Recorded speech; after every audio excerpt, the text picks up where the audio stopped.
Ready to make a real impact every day? Join the Active Day Home Care team and help clients maintain their independence in the comfort of their own homes. Make a difference in someone's life as you provide essential daily assistance and protect their health and happiness. Earn up to $20 an hour and enjoy additional perks like optional daily pay, 401k, paid time off, ongoing educational training, and more. Join a team that values care, compassion, and your professional growth. Visit activeday.com to apply. This is your before and after story. Southeastern College can help you prepare for a secure and fulfilling career in the growing healthcare field. We offer a wide range of careers to choose from. So whether you want to be a medical assistant, medical billing and coding specialist, nurse, surgical technologist, or another healthcare career, we've got you covered. Become a vital part of a healthcare team and make a real difference. Southeastern College, your future is bright. Visit sec.edu to get started. It might be early spring, but it's time to figure out who's overrated and who's underrated heading into your drafts according to ADP. That and more on Operation Domination is underway. The ultimate game plan to dominate your NFL experience. With your hosts, Dan you gotta be confident about your Achilles when you Chase show up. Thornton, Yeah, I mean, I got him and Adam LaRue. Don't hope to win. Be great and dominate.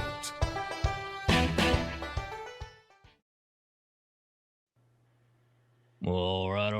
Welcome into Operation Domination. Always available in your favorite podcast app. Make sure you're checking us out on YouTube and subscribe to @FFAdviceNet for all the great shows that you got. Guess what? It's summertime. I can feel it. It's been 100 degrees here on the East Coast, man. It's been brutal. There was like no in-between period. It went from like a cool spring to like, let's go to the dog days of July. But it was getting me excited for the Fantasy Football Expo, which is coming up in the first week of August, and we're already starting to get ready for it here at the Fantasy Sports Advice Network. We'll be sponsoring the event yet again, so I wanted to point that out there. And if you haven't gotten your tickets yet to the Fantasy Football Expo, please do so, okay? You can go to fantasyfootballexpo.com and buy your tickets today. Get the VIP for the weekend. We'll be there the whole time. When I say we, I mean myself, Dan Mater, Chase Thornton, and Adam LaRue, the crew in the building today. So like I said in the outset, we got overrated, underrated players that are interestingly falling into place as we start to get some ADPs, mostly from best ball, but drafts are starting to some degree at the very least. So first up, gents, let's just dive right into it. I got Patrick Mahomes, okay? Mahomes right now, ADP, is the quarterback 6. He's 68th overall. I'm going to kick it to you guys first. Adam, is he overrated or is he underrated? Or just right? I think he's either just right or overrated. I can't quite decide. I think he's right on that threshold where I think he should be somewhere between 6 to 8. But I mean, let's keep it a spade. He was under 7 yards per attempt this past season. He is someone who has, for each of the last 3 seasons, has been on the decline in terms of pretty much any metric you can come up with. Touchdown percentage is down. Passer rating overall down. PFF pass rating down. PFF offensive rating down. And it's been a straight linear trajectory. Pass attempts down. Just down. Down signs all across the board. Each of the last 2 seasons, we've gone into the offseason going, well, but they've changed things and it's going to get better. And I'm, for one, done assuming that that's going to be the case. I hope it is. I want to see the star that Mahomes has been and has the talent to continue to be. But at this point, I'm going to stop being burned by it. I think the talent is there, but he just isn't ripping it down the field. And whether that's the result of the offense, whether that's a result of the offensive coordinators or they had injuries at the wide receiver position last year, and I get that. But for me personally, I'm going to stop gambling on it until it actually corrects itself on the field. Interesting. Chase, you echo those sentiments. Yeah, it does feel a little bit high for me. It feels a little early for me. I'm probably much more on the, like he mentioned 6 to 8. I'm much more on that 8 to 9. I think that he's better than where he finished last season as quarterback 12 overall and quarterback 11 in points per game last season. But that's kind of who he's been the last 2 years. Now, last year, you can obviously throw out there, okay, yeah, but Rashee Rice, the injury, that didn't help anything, of course. And he had his running game was all screwed up because Pacheco was injured. And those were all valid takes. And so this year we expect that, okay, he's going to have Rice on the field. We hope he should have Worthy, and Worthy had that kind of late season breakout where it looked like they might have something rolling in there. Pacheco should be healthy, so they should be a little bit better in a run game, you would think. So, he might be a little better than last season, but I think the days of him with 40 some, touchdowns and scoring 400 fantasy points for us, I think those, he's going to be hard pressed to get back to that. Travis Kelce, despite, the fact that he is still a top level tight end and a starting tight end in this league, he's starting to drop off a little bit as well. Father time will come for him eventually completely and kick him in the tail. So yeah, I like Patrick Mahomes as a starting quarterback, but I like him as a later starting quarterback. If people want to be taking him at 6 there in like that 7th round or 6th round or so, you guys go ahead and do that. I'm with Adam there. I'm probably not biting on that, but I do think that 6 is a little bit high.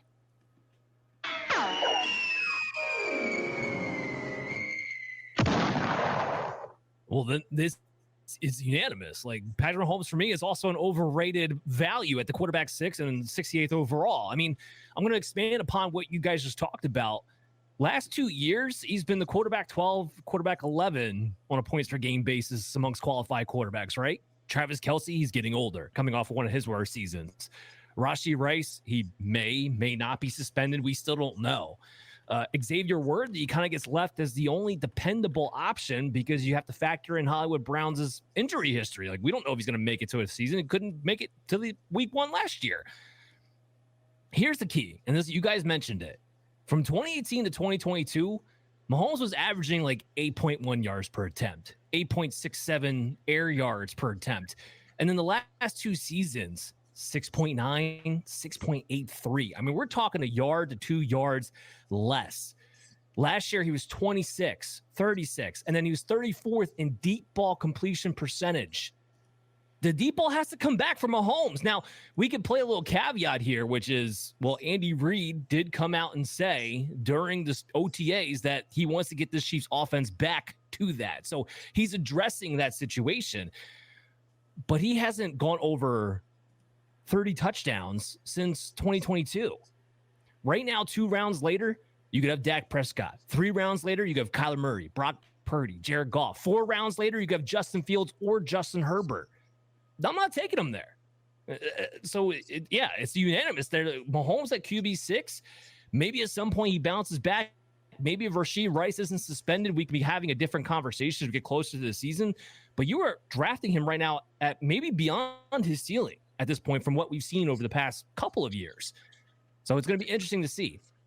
There's another player, though, that we got to talk about who's been in the fantasy limelight for a long time, and that's CMC. So right now, he's the RB6 coming off the board.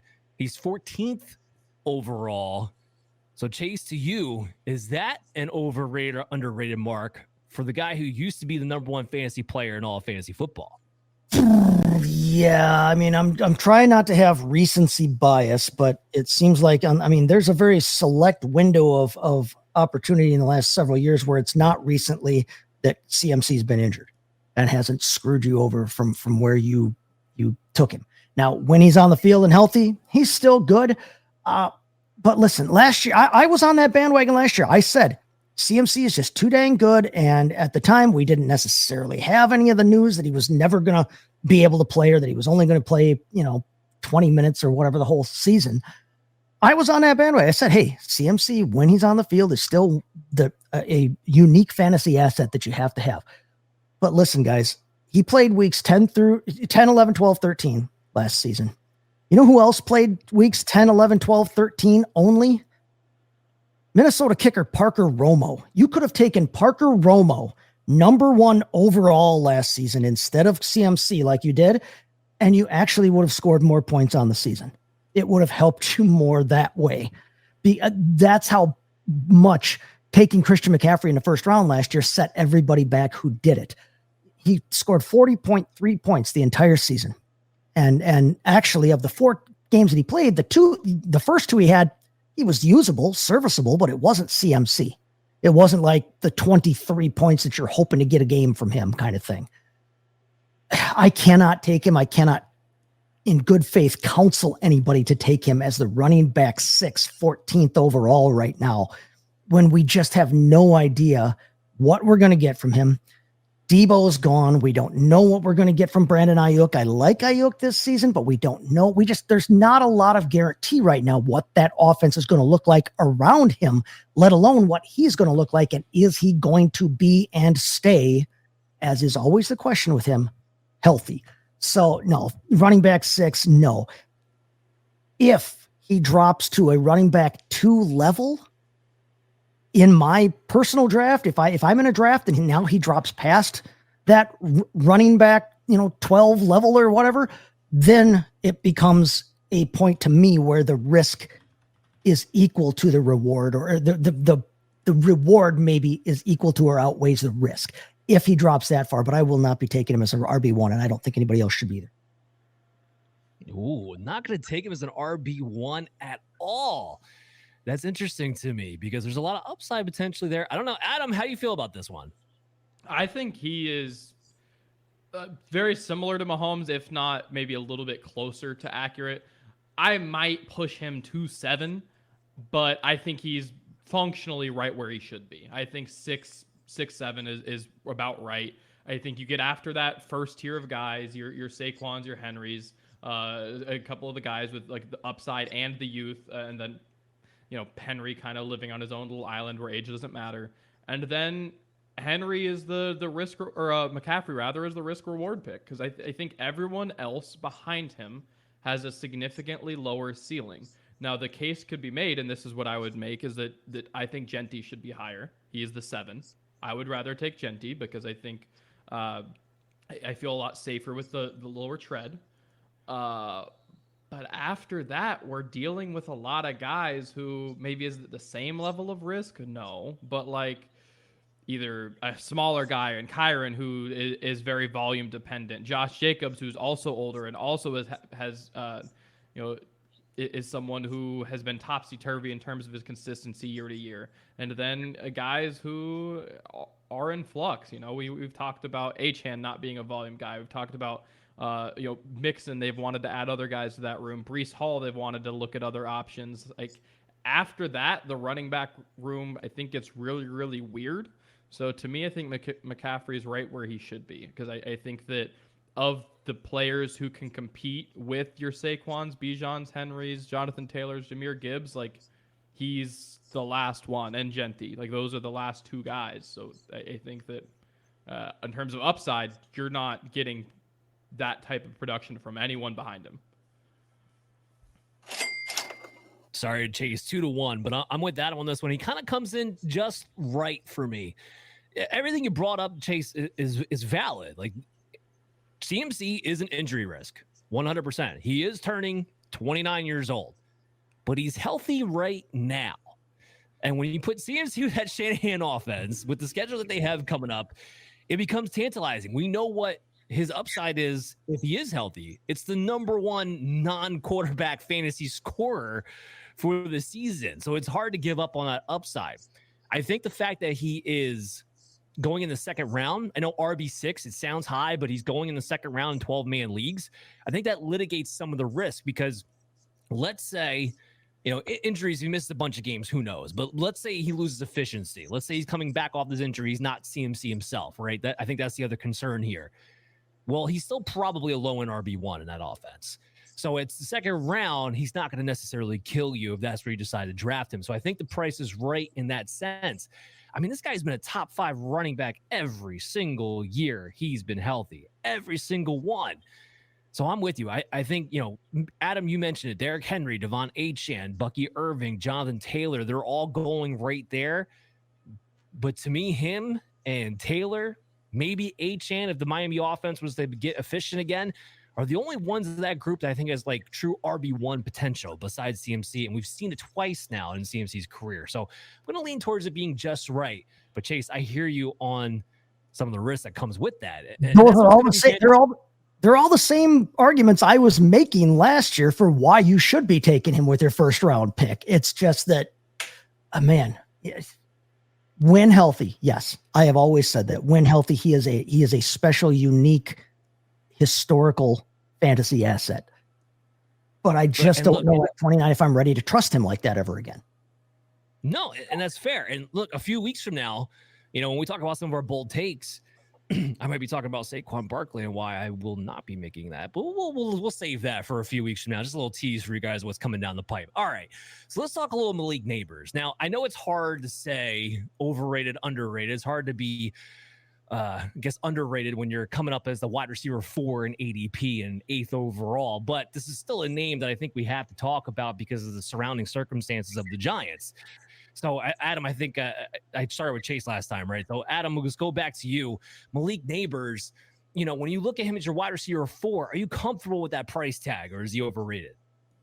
To me, he's overrated. I think he's a little bit further down as a wide receiver 1. I do think he's a wide receiver 1, but this is an offense that I think is going to be fairly inept this season.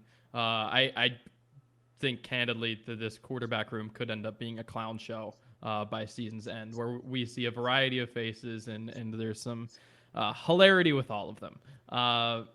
It's a mess, and I think it's going to be an uphill battle for him to get the consistent production that he wants, because let's face it, not only are there 3 bad quarterbacks together, but it's 3 bad quarterbacks who are bad in different ways and succeed in different ways. So there's going to, every time that the Giants switch, and I'm fairly confident we're going to see all 3 every single time. It's going to be an adjustment. That to me, it's gross. And let's not pretend. Look, Malik Nabers had a fantastic rookie season. Let's not get ahead of ourselves. However, 11 fantasy points a game, it nets out to 12, but it is very much so in a crowded area of 11.5 to 10.5, where there's just 10 guys kind of all vying for similar positioning, where there's not some massive delta between that range of player, right? So to me, I think he's further back in the wide receiver 1 category. He's a great talent. I think he's going to take another step, but the talent around him has somehow, some way, at best, slightly improved. Best case scenario, it's slightly improved. There's a chance that it's the same or worse. And for those reasons, especially would anyone be shocked if the coaching situation changes, flips midseason? That's not out of the question, right? So there's just so much chaos that can happen here. It's not Malik Nabers' fault. I think Malik Nabers is capable of being that type of player, but I don't think that this is the year to bet on him. At least I'm not going to. Well, that high. It's funny to say that. I don't disagree. And Chase, I don't know if you're going to play devil's advocate or not, but I mean, he had 4 different quarterbacks last year. I mean, we watched him play with Tim Boyle at one point. I don't know, Chase, go ahead, buddy. No, that's kind of where I was going with it, while absolutely not disagreeing with Adam there. I have too many questions with this New York Giants team. The one question I actually don't have with this team is Malik Nabers. However, I'm not truthing him enough that I think I'm going to take him at wide receiver 4 in the first round. There's just too much else going on with that team. Now, yeah, he had a what should have been a year-killing murderer's row of quarterbacks last season, between Daniel Jones, who didn't even finish with the team after signing that big high-power extension for him too, Drew Lock, Tim Boyle, Tommy DeVito, Tommy Cutlets there. He had no one competent throwing him the football last year, pretty much. And that team looked like to be in a mess. And he still put up a excellent season. He was a wide receiver 1. He was wide receiver 7 overall, 8 in points per game. I mean, this is a guy that still put up those kinds of numbers that you want to see from a wide receiver 1. But I think that's more where he lands back this season again, is that later wide receiver 1. I don't have him as a top half wide receiver 1. Is the talent there for him? Yes. Is the talent there around him? Is the situation there around him? Like Adam said, there's just too many questions there for me to be spending a first round pick on Malik Nabers. Love him as a player. Love him in my dynasty shares that I have of him. Will not be spending my 8th overall pick on him this season in redraft. Second round. Now we can. Yeah, I mean, so it's unanimous.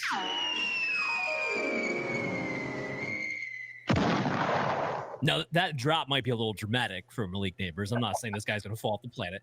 Well, it's not going to twist it here. But I'm with you guys. Like, I wanted to bring up the fact that he did deal with 4 different crappy quarterbacks to kind of make this point. I don't know if their quarterback situation is any better. Like, on paper, it should be better, right?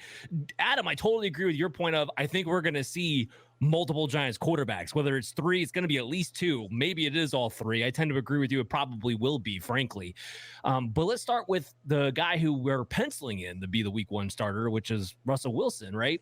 Even if it's Wilson, I have concerns about a wide receiver 1 getting fed to that level, right? Because he's only had the top receiver he's had finish in the last 3 years was Jerry Jeudy back in Denver, and he was the wide receiver 21. And that's the top receiver finish he's had.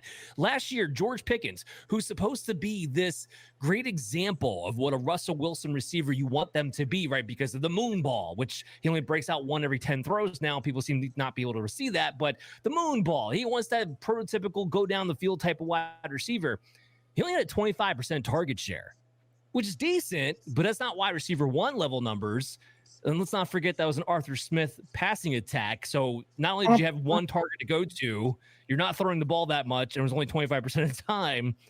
Malik Nabers had 35% target share, like all over the place. And he's not supposed to be the quote-unquote type of wide receiver Russell Wilson targets all the time. Now, I think that part kind of goes out the window.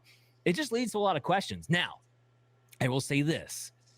If you have Malik Nabers and you go on a run with Jameis Winston as a starting quarterback, my hat's off to you, because he might be wide receiver 1 during that stretch. But I think we all know that even if Winston gets a shot, it won't be the rest of the year. We'll wind up seeing Jackson Dart at some point if Jackson Dart doesn't just leapfrog them all together with what seems to be going on. Adam, you mentioned the players around him. Chase, you mentioned the players around him. Amon-Ra St. Brown's going 1 spot behind. Nico Collins, Brian Thomas. 1 round later, like in the 2nd round, you're getting guys like Drake London, Ladd McConkey, A.J. Brown. 2 rounds later, in the 3rd round, we're talking Garrett Wilson. It's an overrated situation when you have that level. There's not a big tier break, I think, between him and all those guys I just mentioned, where you're going, in some cases, multiple rounds lower and have situations I like a hell of a lot more. So, Malik Nabers, I love you, but, man, the Giants are just doing you no favors. All right, so here's another one that I think is interesting, and a lot of people are pulling their hair out over, because there's a lot of discussion all the time about tight ends, top tight ends especially.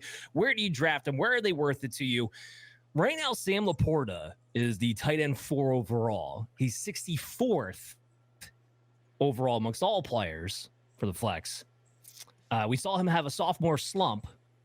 Chase, when you see Sam LaPorta, tight end 4, I think you're projecting at that ADP that he's going to resurge back from what we saw in the 2nd year. So is he overrated or underrated from that standpoint? Honestly, I think he's probably not rated all that off in terms of his position ranking, but I'm not taking him at 64 overall. I don't like his overall where he's sitting. I don't want to have to take Sam LaPorta that high. Listen, there's no bigger Sam LaPorta fan than I am. I've got a ton of shares of him across Dynasty. I was big onto him last year. I had him in multiple redraft leagues last year. And while he didn't return that ADP that everybody spent on him, I mean, let's not forget, he was still a top 10 top 8, top 7 tight end for you last year. Top 7 overall, top 8 points per game.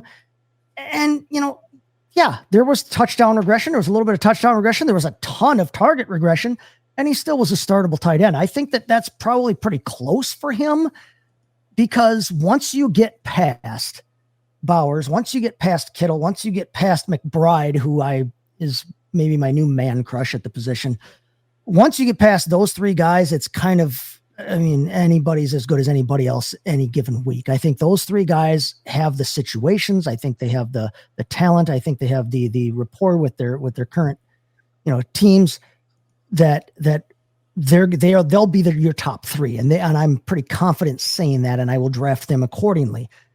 Once you get past them, it's kind of fruit basket upset. So Sam LaPorta at number 4, yeah, I mean, he's as good as anywhere else. I like him there as a tight end at 4, but I don't like him at 64 overall. So his position ranking for me is pretty close. His overall where he's going, though, I would not be spending time on him at that point. I will say we're seeing that pretty similar. Adam, I want to get your thoughts, though. I think we're probably the same right across the board. I echo pretty much everything there. Look, I think that tight end 4 is correct. I think he is the most likely player to be valuable for you after those top 3. I'm not going to be the guy who drafts the tier after those top 3 first. I'm not going to be the first one reaching into that basket. I just won't be in any leagues. I can confidently especially in round 6. Yeah. Right, exactly. So if there's a guy to pick for that spot, then I think it is LaPorta. But in terms of overall, like I'm just, if I don't get one of those top 3, then I'm probably not drafting tight end until round 8. And it's a new offense. It's a new offensive situation this year, too. I mean, we don't necessarily know what he's going to look like. They could not maximize him with Ben Johnson. They could not properly feed all of their weapons with Ben Johnson. Good Lord. and that's the most contested portion of the field for this offense, right? Because Amon-Ra St. Brown works in a similar area. And the running backs work in the similar area. Like it's tough. I think that the reason he is that clear 4 is he's someone who, if nothing else, has shown that he is a very strong red zone target for them. Like he is one of the first choices for red zone. And that kind of stabilizes you at tight end. But you could not pin me down on like a confident answer as far as targets. If you told me, touchdown regression for him last year was falling from 10 to 7. So he tied for 4th in the league in tight end touchdowns. Yeah, like that's still that good, was but he went from 140 targets to 85. Yeah, that's the biggest thing. That is the biggest thing. That's exactly what I was going to expound upon. And look, I think Sam LaPorta, when it comes to his ranking, he could be tight end 4, he could be tight end 8. I wouldn't be surprised by either direction when it comes down to it, right? And he finished as tight end 8 on points per game last season. You guys touched on it. It's the targets, right? The target decrease, a 37 target decrease from last year, 21% target share to 16% target share. It's in direct correlation with Jameson Williams, who went from 10% to 19% last season. And the only guy I've really heard the new Lions offensive coordinator, Johnny Morton, talk up this season so far is Jameson Williams having a breakout year. And I don't know if he's definitely having a breakout year or not, but I do know last season was not a Jameson Williams breakout year, which to me stands the reason as he starts another year, he might get over that 20% threshold. Well, if Jameson Williams continues to go up, and that seemed to be a direct correlation to Sam LaPorta's shares going down, I don't know how you draft him at tight end 4 when that's clearly his ceiling coming into this season, unless you get super lucky on touchdowns, which we'll see. I mean, maybe he can get 14 touchdowns, and it doesn't matter how much target share he got. We've seen that with George Kittle in years past, but that's not something I'm necessarily banking on either. And let's look at it this way. So 64, I think we all agree that that's really the problem that we have the most of, right? Right now, he is 2 rounds ahead of Travis Kelce, 3 rounds ahead of Mark Andrews. I'll take Travis Kelce in the 8th and Mark Andrews in the 9th over taking Sam LaPorta in the 6th. I think it kind of melts down to that. Even with Kelce coming off of a bad year aging, even with Andrews coming off of a not so great year aging, they were still both top 6 tight ends or top 7 tight ends last year. I think Andrews finished tight end 7 point per game basis because he got on a run at the end of the year and got back in the end zone. Don't forget he was in a car accident. That might have something to do with why he started off so slow in the beginning of the season. So, yeah, I'm with you. The overall value is just not there when there's a direct correlation with a particular player looking to break out. And that seems to be causing the biggest issues for Sam LaPorta. All right, so let's move back on. We got more players to talk about. So Kyler Murray, getting back to the quarterback position. This is another guy that you're tantalized by, right? This is somebody who's had experience finishing in the top 5 of fantasy football purposes. Hasn't been there for a while, but you know he could be a cheat code at any moment, which is why I think people mull over this guy, especially when he's quarterback 9 and 90th overall as of this moment. So, Chase, let's go to you on this one. Kyler Murray, QB9, overrated, underrated, just right. Honestly, I think that's about dead on for him. I'm okay with him there. I don't think it's egregiously high, and I definitely wouldn't be going any lower than a QB1 with him, whether I'm in a 10-team league or a 12-team league or bigger. Last year he's QB10 overall. He was QB12 in points per game.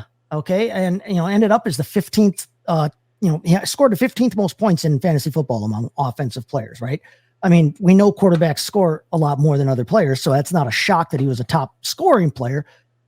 But you're talking about taking him as QB9 when, in theory, he should get a little bit more out of Marvin Harrison Jr. this year.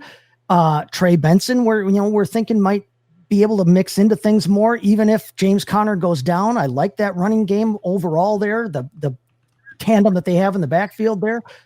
I think that there's no reason to expect that he's going to drop off from last season.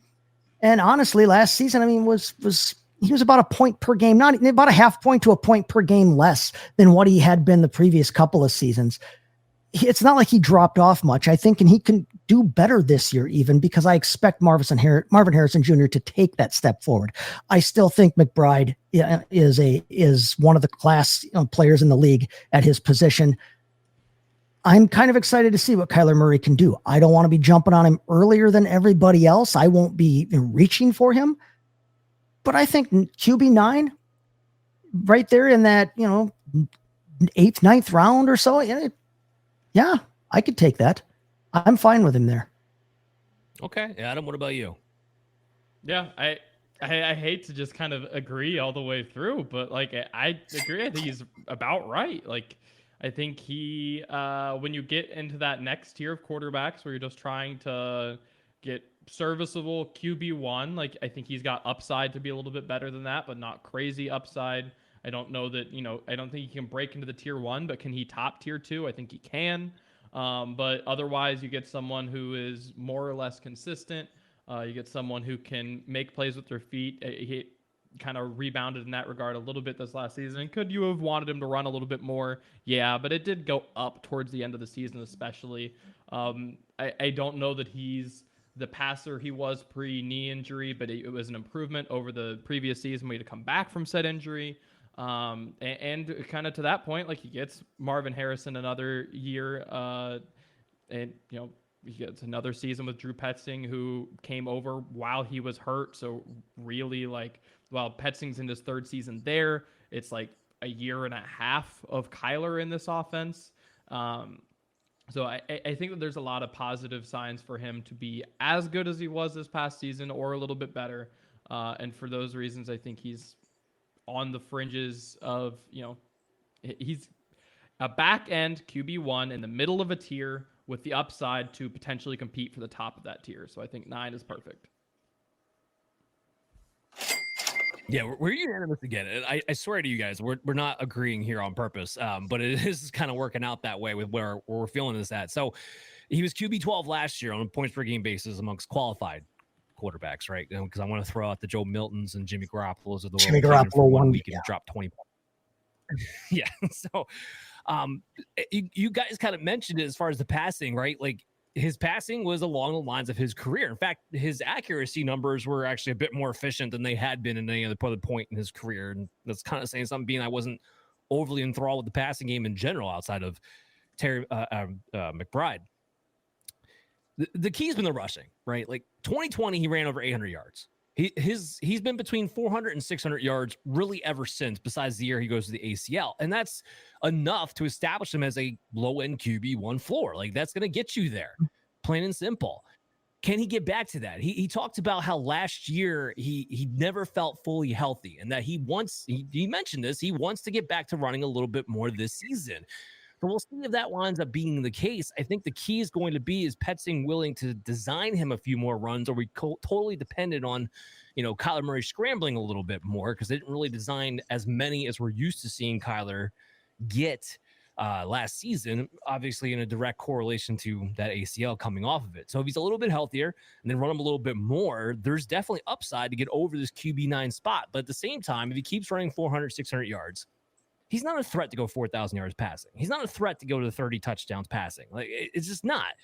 So when he goes there, round 9, yeah, I'm kind of with you guys. That winds up being like just right kind of area for Kyler Murray. Let's go to another aging running back. That's going to be the name of today when it comes to overrated, underrated. Alvin Kamara, ADP, RB18. His 50th overall. It's really interesting because Kamara's never finished that low. So I'm going to be kind of curious to see what you guys say. Chase, let's go to you. Yeah, man, I was not in on Alvin Kamara last year. And then he just came out and kind of did what Alvin Kamara always does and just played, damn good football, even for a team that floundered after the first, quarter of the season or so. Having him at 18, there's no way. There's no way I'm taking him that low. There's no way I think that he's that low.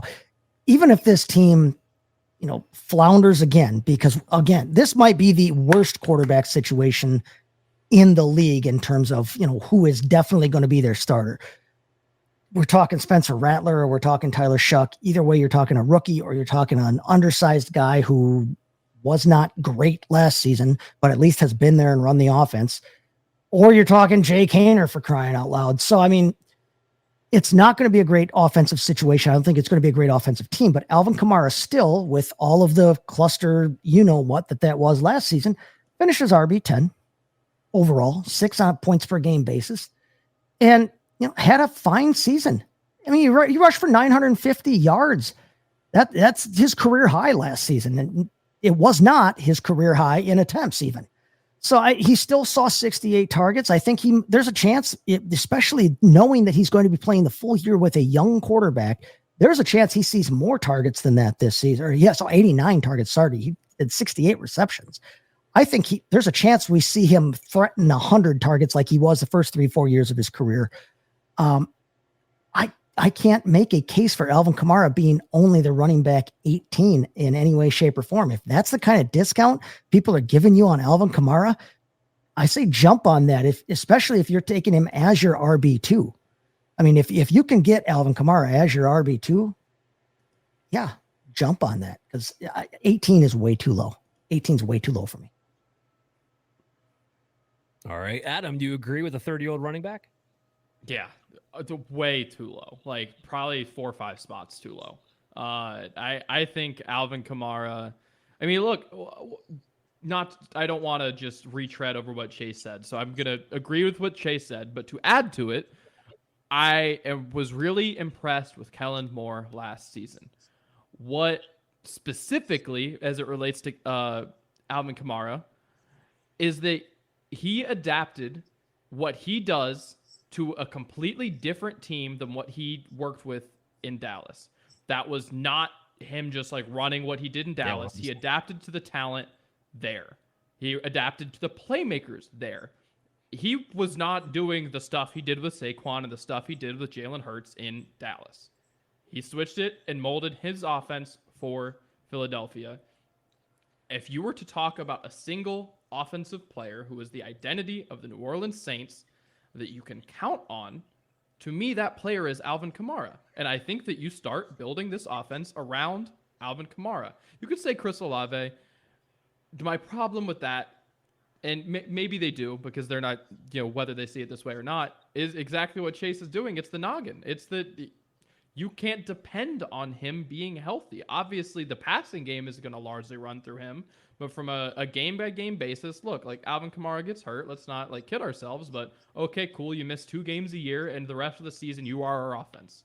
Like, regardless of what craziness happens with this quarterback situation, like, you're going to be the guy. You're the leader in this locker room, and, I just think that from an identity perspective, they're going to build around Alvin Kamara. And with that, I think he's incredibly undervalued. And then just, realistically, he's hovered on the fringes of running back 1 territory pretty much his entire career. He's been between 10 and 14, 15 the entire time. So why am I just suddenly dropping him because of age when, he's felt old for a while and he hasn't really shown any amount of fall off, at least the last 4 or 5 years. There was a period where he was more efficient, more explosive 6 years ago, but Alvin Kamara last year looked pretty much the same as the year before, and the year before that, and the year before that. On tape, to me at least, he did. And we've seen backs who don't get a ton of rushing volume, and backs who make a lot of their money catching the ball last a little bit longer.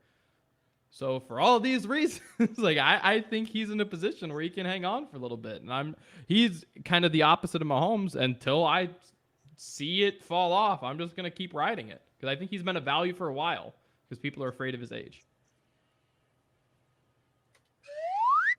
I didn't think it was ever going to hit that drop tonight. So finally, we got an underrated player here that we all agree upon with Alvin Kamara. You said it. He's never been worse than RB16 on points per game basis. Never. Like, I don't care that he's 30, to your point. He's averaged 4 yards per carry over the past 3 years. But he's getting 80-plus targets every single season, even when he's only playing 15 games. It just doesn't matter. His numbers are replicable. That's the big thing. When you got a running back who's not getting 300 carries, he's getting more like 220, 200, somewhere in there, but he's getting you 1,500 scrimmage yards on 317 opportunities. Because like Chase said earlier, he's got 89 targets this past year. He's going to be the safety blanket, whether it's Shuck, whether it's Hayner, whether it's Rattler. He's going to be a safety blanket. It's going to be check down city. The other thing I'm going to add in here that you guys didn't mention, this might be a sneaky good offensive line. Like, Cesar Ruiz is back from injury. Eric McCoy is the center now. They drafted Calvin Banks. Trevor Penning is finally playing his actual NFL position of guard instead of sticking him out as tackle. Like, this might be a sneaky good offensive line on top of it. So I'm with you. There's no way I'm waiting until RB18 to take Alvin Kamara. I don't care that he's 30 years old. Here's who's going around him: Kenneth Walker, RJ Harvey, Joe Mixon, Chuba Hubbard. That's who's surrounded by. I'm taking him over all those players. So yeah, I'm 100% under. Yeah, 100% underrated on Alvin Kamara. And his 900. Sorry, I don't. His 950 yards rushing last year was only done on 4.2 yards a carry too. It wasn't like he was averaging some ungodly number that, like you said, is not replicable. Everything he did last season is exactly in line with what he can and should be able to do this season. Running back 18 is nuts. No, 100%. So here's another player who I've been very bullish on, but we'll see about the value. So Ladd McConkey, ADP, wide receiver 11, 19th overall. Adam, let's start with you on this one. He's going to his second year with Justin Herbert. What do you think? Is wide receiver 11 from Ladd McConkey overrated, underrated, just right? I think he's just right. I think right around fringe wide receiver 1 is correct. I am also bullish on him. I think he's someone who improved a lot over especially that back stretch. I think this passing offense became a bigger part of what the Chargers were doing over this back stretch. He, for example, had no double-digit target games until week 12, and he finished the season, if you include playoffs, with 3. They all came towards that backstretch. His 100-yard games came towards that backstretch. He had almost 200 yards in the playoff game.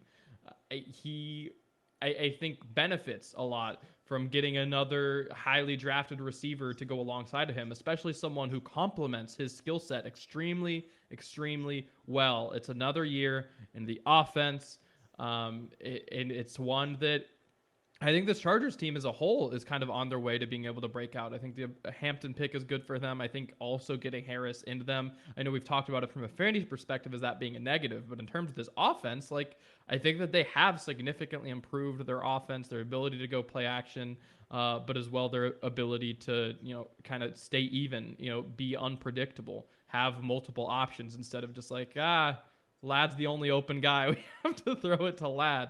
They've got a lot of options, which, it's not like he got unforeseeable volume, and he's someone who had a high yards per route run in college. He's someone who separated really well in college, and those things continued. So it's not like these are things that we kind of expected. So I think it's going to continue, if not improve, for Ladd McConkey. Okay, so Chase, where do you go from there? Yeah, I think he's pretty much dead on there. I think a low end wide receiver 1, high end wide receiver 2 type. It's exactly what he did last year as a rookie in this league.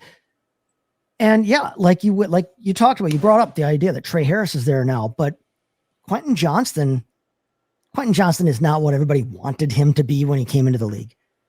But honestly, he didn't have a terrible season last year. He actually looked like a NFL wide receiver at times. He had 8 touchdowns. He had 91 targets, 55 catches, and 8 touchdowns last year, over 700 yards. So now you throw in the idea that now they've got Ladd and Quentin Johnston and Trey Harris, who I know this show, we're all excited to see him. Plus they should get, in my opinion, I think they should get improved output at tight end, especially if they want to use their new guy that they drafted at tight end.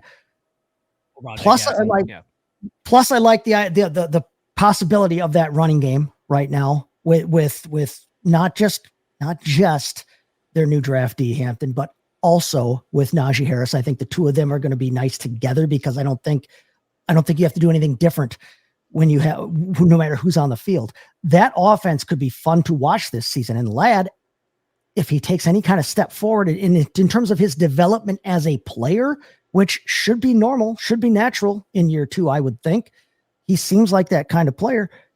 There's no reason he can't replicate what he did last year. And we just said he was a low-end wide receiver 1 last year. And that was with, like Adam said, not having a ton of targets early and not having a ton of 100-yard games. I think Ladd McConkey's at wide receiver 11, late second round. I'm okay taking a shot on that because I've probably taken a guy that I feel really sure about in the first round. I'm willing to gamble on Ladd McConkey this season, and that is a change from where I was last year because I was not on the bandwagon that the rest of this show was with him last season. But I am right now. Yeah, once again, we all agree. I don't know how this keeps happening, but it is. So, if anything, he's either just right, which is what my answer was. So I said we unanimously agree, or I would say he's a little bit underrated because let's factor in the idea here that while he doesn't jump off the page as a red zone type of wide receiver, he had 7 touchdowns last year. The reason why I thought this guy could be the next coming of Cooper Kupp is because I thought he's a guy who could line inside, outside, but because of the way he runs routes, be a true weapon in the red zone. I would not be surprised if this is a guy who can get double-digit touchdowns. You guys talked about the volume. The volume change wasn't because McConkey was earning more targets towards the second half of the season. The volume changed because the volume itself actually changed in the Chargers offense. Let me give you an idea here. First 4 games of the year, because the Chargers had a week 5 bye. First 4 games of the year, Justin Herbert was averaging just under 23 pass attempts a game. I'll say that again. Averaging just under 23 pass attempts a game, Justin Herbert. He goes to 32 passes per game post-bye, so week 6 to 17. And 32, by the way, that's normal. That's an NFL normal. It's not like they went like pass first the second half of the season. They went balanced attack, and they started winning games off of that, which makes me think they'll continue that again this season. And then from that little stretch, that's when McConkey was the wide receiver 12 points per game basis that we talked about there. So not only is what he did last year replicable, well, Josh Palmer departed, so Trey Harris can just come in and take those targets. Like, he's not necessarily going to come in and take away attention from Ladd McConkey here at all. All we need is for Greg Roman, Jim Harbaugh, and this offense to stay balanced like they did in the second half of the season. And then McConkey going into his second year here, developing more rapport with Justin Herbert, definitely going to be the favorite target. I wouldn't be surprised if we see him go from a 25% target share to pushing 28. And if he pushes 28, now we're talking 130 to 140 targets there. And now we're talking elite wide receiver 1 numbers. So if anything, I think he could be underrated, but he's just right. Because I will say him and Garrett Wilson, there is a true tier break between the top 12 wide receivers and the next group. And they kind of round out that next tier. So I'll say just right for now. Let's dive into Travis Kelce. This might be the last player we talk about, but let's get into the old man himself. We're talking tight ends, right? ADP, tight end 6, 90th overall. Travis Kelce is no longer worth drafting in the first 3 rounds. I did not think I'd ever see the day. Even Taylor Swift could not prevent him from falling this far. By the way, who was singing at the tight end university camp. Yeah, took the stage at tight end. You had a girl. Get some. Oh, that was hilarious. All right, but Chase, Travis Kelce, tight end 6, 90th overall. Is that underrated or overrated? Yeah, I think it's dead on. I'm okay with that. He is, like you said, he's not a top 3 round or a top 3 capable, I don't think anymore, tight end in the league. He's still going to be Patrick Mahomes, BFF. He still is going to be on the field for every down because he can play the complete game.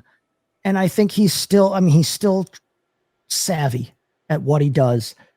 He's just not quite the exact same, athlete that we saw several years ago. And we talked about it when we talked about Patrick Mahomes. We expect to see, hopefully, unless the law gets involved, Rashee Rice, or unless Rashee Rice gets the law involved again. We expect to see Rashee Rice. We expect to see a little bit more out of Xavier Worthy earlier in the season than we did last season. They will have Hollywood Brown back. He's an injury risk, but they will have him back. Their running game will be healthy with Pacheco this season, in theory. So with all of that going on around him, and with him in decline, I don't see him being better necessarily than that. I could see him finishing his tight end 5. Yeah. Like we said, after you get past that top 3 of Bowers, Kittle, and McBride, it's all a toss up anyway. And there's no reason Travis Kelce couldn't accidentally fall in there, but yeah, he's dead on for me. I'll take him at 6 or 7. All right, Adam, what about you? I think that, unfortunately, he is slightly overrated. I don't think it's by much, but I think it's a spot or 2. I think he's closer to 8 than he is to 6. For me, he's got the volume, and the volume is what makes it difficult. But boy, he was so inefficient with it, and he looked rough, like as an athlete. I mean, you know that I've given my criticisms of Mark Andrews as an athlete last season on tape. I think he looked more sluggish than Mark Andrews. I actually do think that I would value Mark Andrews higher going into next season than Travis Kelce. I think Jonnu Smith I would value higher than Travis Kelce going into next season. LaPorta, T.J. Hawkinson even, I would probably value higher than Travis Kelce going into next season. I struggle with him. He's someone who faced a sharp decline in the red zone. He is someone who the best weapons on this team compete for the exact same targets, the ones short over the middle. Yep. In my opinion, if I can throw to Rashee Rice in that portion of the field, I'm going to do that instead. If I can give it to Xavier Worthy underneath and let him go run the ball, I'm going to do that instead. If I can dump it to one of the running backs out of the backfield, I'm going to do that instead. So then at some point, it's like, okay, you're the trusty move the chains guy, and you're going to get a lot of targets because of that, but you're getting the least valuable targets in an offense that wants to go down the field more. It's a struggle for me to see him being what he has been throughout his career. So I can't do it. I think he's a tight end 1. He's going to get the volume, and the volume could carry him closer to 6 or even higher. But if he needs to either get above 8 yards per reception, which once you start trending down, it's hard to start trending back up at his age, or he needs to get more touchdowns. He needs one of the two, and it's hard to see someone his age do either. Lowest yards per target of his career by almost 2 yards. But the same thing was the season before. It went from 12 to 10 to 8. So it's linear, right? If it's a one season off thing, then I'm willing to have a conversation. But it's back-to-back years where it's dropping. When your quarterback is also dropping in back-to-back years. Yeah, I mean, all that's fair too. So this is going to be the first time that we all disagreed. Jay said just right.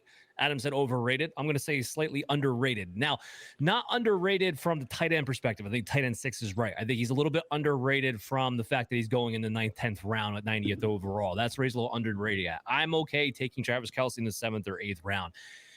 Despite all the career low efficiencies that you guys mentioned, career low touchdowns, career low yak yards, career low broken tackles, career low ADOT, everything across the board, he still had 133 targets, still had 97 receptions. Like, they may just feed him. Now, part of that could be Rashee Rice, but even before Rashee Rice went out due to injury, he was still showing a 25% target share. That is elite for tight end. So that had really nothing much to do with it. And let's not forget, too, going into the season, Travis Kelce was banged up in training camp. From all reports, we'll see if it's true or not, take that with a grain of salt, is that he looks like he's back to at least somewhat version of himself athletically, and he's fully healthy. If he can get through training camp fully healthy, he may hit the ground running, kind of like what happened to Mark Andrews, in my opinion, a little bit faster than what we saw last season. And if this is an offense that does score more points, does set up more big plays, does get into the red zone more, well, then he could maybe get a couple extra touchdowns out of that too. I'm not going to be comfortable drafting Kelce any lower than tight end 6, any lower than the 9th round. So I say he's slightly underrated. Chase, what are you going to say?